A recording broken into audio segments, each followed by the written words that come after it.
রাত্রে রাত্রে লিপস্টিক ঠোঁটে দিতা? রাত্রে ঠোঁটে দিতা কে? আসসালামু আলাইকুম বন্ধুরা, দাদির বাসায় আসছি। দাদি আজকে একটা বিয়ের অনুষ্ঠানে যাবে, তো আসতে বলল। আমি অবশ্য যাব না, কিন্তু দাদি কিভাবে সাজগুজ করে সেটা দেখবো, আপনাদের দেখাবো। ভিডিওটার সাথেই থাকবেন। দাদি কি গোসলে ঢুকছো?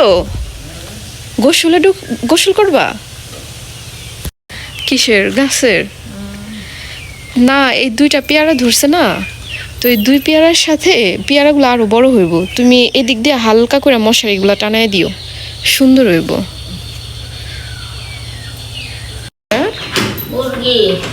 ও মুরগি খোয়ারে? ও আজকে তো ছাড়ই নাই না মুরগি? এটার লিগে কালকেও তো ছাড়বা না? বিয়েতে যাবে বলে এখন কি কাপড় পরবে, যেটা সব সময় সাধারণত সবাই করে থাকে, কোনটা রেখে কোনটা পরবে। এত কাপড় এত কাপড়, যেটা ধরছে আমার কাছে ওইটাও ভালো লাগতেছে, তোমার পাশে যেটা ওইটাও ভালো লাগতেছে। ওটা জামদানি, জামদানিটাও ভালো লাগতেছে।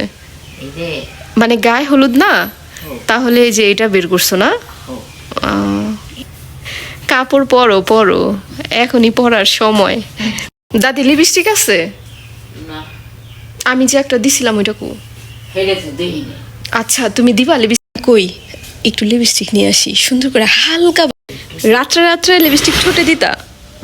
রাত্রে ঠোঁটে দিতা কে লিপস্টিক? রাত্রে দিতা কে? দাদার জন্য? মানে ঠোঁটে মানে রাত্রে যে দিতা দাদা পছন্দ করতো? আচ্ছা বন্ধুরা সবাই শোনেন, দাদি প্রতিদিন রাত্রে লিপস্টিক দিত, কিন্তু এখন দাদি লিপস্টিক দেয় না। দাদা নাই, তার জন্য দাদি এখন লিপস্টিক দেয় না। তো এখন মানে এখন দিলে সমস্যাটা কি? এখন দিলে সমস্যাটা কি? আর প্রতিদিন রাত্রে দিতা কেন? প্রতিদিন রাত্রে কেন দিতা? দিতাম ঠান্ডার দিন তো এমনি এমনি দিতাম নি, তো শীতের দিন ঠোঁটের মধ্যে দিতাম আমি। ও দাদা অনেক পছন্দ করতো লিপস্টিক। আজকে বৃহস্পতিবার, দাদির খাবারে ভাত আছে। আপনারা অনেকেই জানেন না, দাদি বৃহস্পতিবার না, দাদি বৃহস্পতিবারে মাছ খায় না, রবিবারেও মাছ খায় না। 2 দিন না, 2 দিন দাদি। হ্যাঁ, রবিবার বৃহস্পতিবার দাদি মাছ খায় না। আর গরুর মাংস তো একদমই হারাম, মানে দাদি একদমই খায় না গরুর মাংস। কেন খায় না সেটা পরে বলবো। না না দিও না দাদি, তুমি রাইখা দাও তো। আরে দিও না, তা খাইবার পারো না, কিনছো কে? খাইতে পারো না, কিনছো কে? এই যে দাদি গায়ে হলুদে যাবে, কাপড় পরা শেষ, নতুন কাপড় পরলো। আসো একটু সামনে দেখি রূপসী। সবাই রূপসীর জন্য দোয়া করবেন। আপনারা সবাই দাদিকে অনেক ভালোবাসেন। দাদি খুব খুশি, খুশি না দাদি? সবাইরে বইলা দাও তোমরা ভালো থাইকো। তোমার অনেক ভালোবাসে।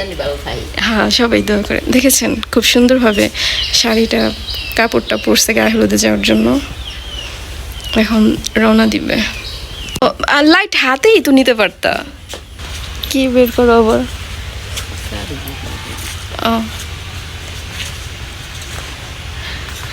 আচ্ছা সবাই বন্ধুরা ভালো থাকবেন। এতক্ষণ ভিডিওটি দেখার জন্য সবাইকে অসংখ্য ধন্যবাদ।